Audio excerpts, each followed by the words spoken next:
The fires were still burning when they vanished. No screams, no struggle, just silence. Plates left on tables, footprints fading in sand. An entire colony swallowed by the wind. Only one word carved into wood, CROATOAN. It wasn't a plea, nor a warning, it was a signature. A mark left by something older than the English language. Something that remembered every trespass made up on this land. And it waited.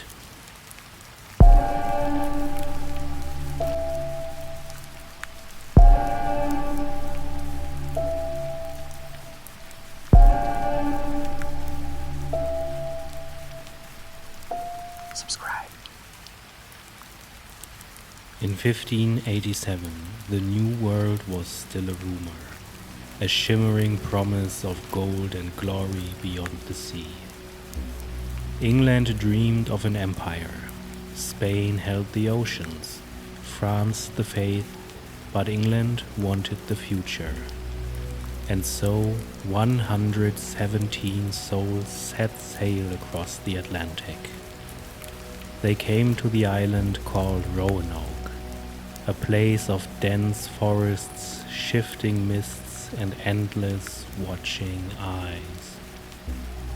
Among them was Governor John White, a painter and surveyor whose sketches of the land would outlive his colony. With him came his daughter, Eleanor Dare, and her newborn child, Virginia, the first English baby born on American soil. They built wooden houses near the dunes, raised fences against the wilderness, prayed for rain, for crops, for peace.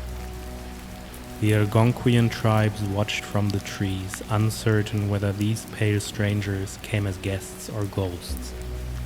White tried diplomacy, trading beads for corn, promises for silence. But peace in the New World was a fragile thing. Every kindness seemed to carry its own shadow. Every night the forest crept closer to their fires. Still, they hoped. They carved a life from the edge of nowhere and called it home. By midsummer, food was running low. The soil refused to yield. Fish vanished from the shallows, and the settlers' trust began to rot like their grain. Governor White decided to return to England for help. He promised his people he would be back within a year.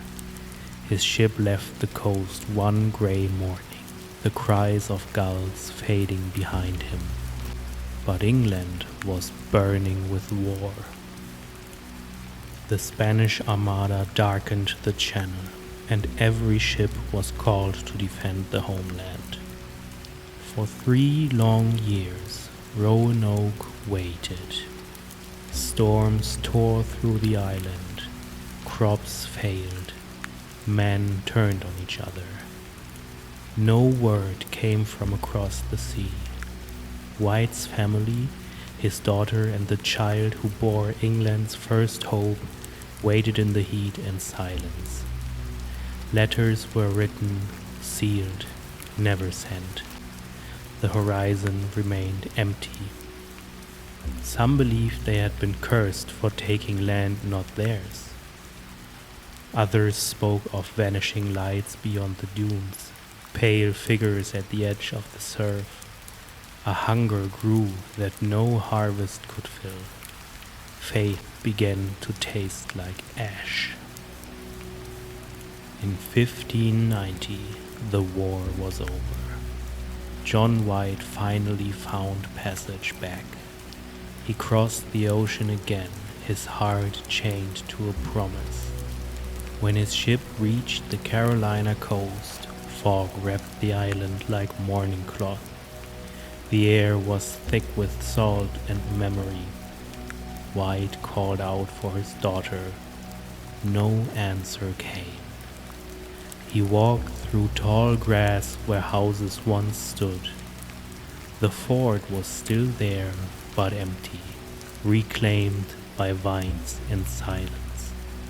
Doors hung open. Tables were set for meals that were never eaten. No bones, no blood, no signs of battle.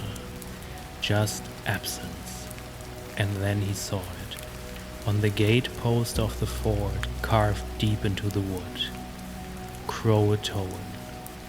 On a nearby tree, 3 letters more. CRO. White's heart stuttered. It was the agreed signal, the word they would carve if they moved to CROATOAN Island, home of the friendly Manteo tribe. But there was no cross of distress beside it, no sign of urgency, only that word standing alone like a gravestone.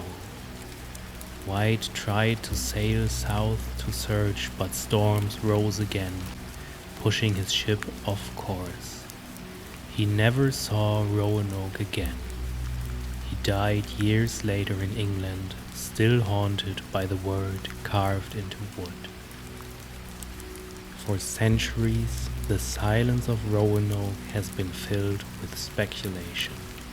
Some say the settlers were slaughtered by hostile tribes. Others insist they were taken by the CROATOAN people, absorbed, married, reborn beneath another sky. Traces of English tools, beads, and words later appeared in native villages along the Carolina coast. Perhaps they survived. Perhaps the forest did not consume them, it claimed them. Yet darker theories persist.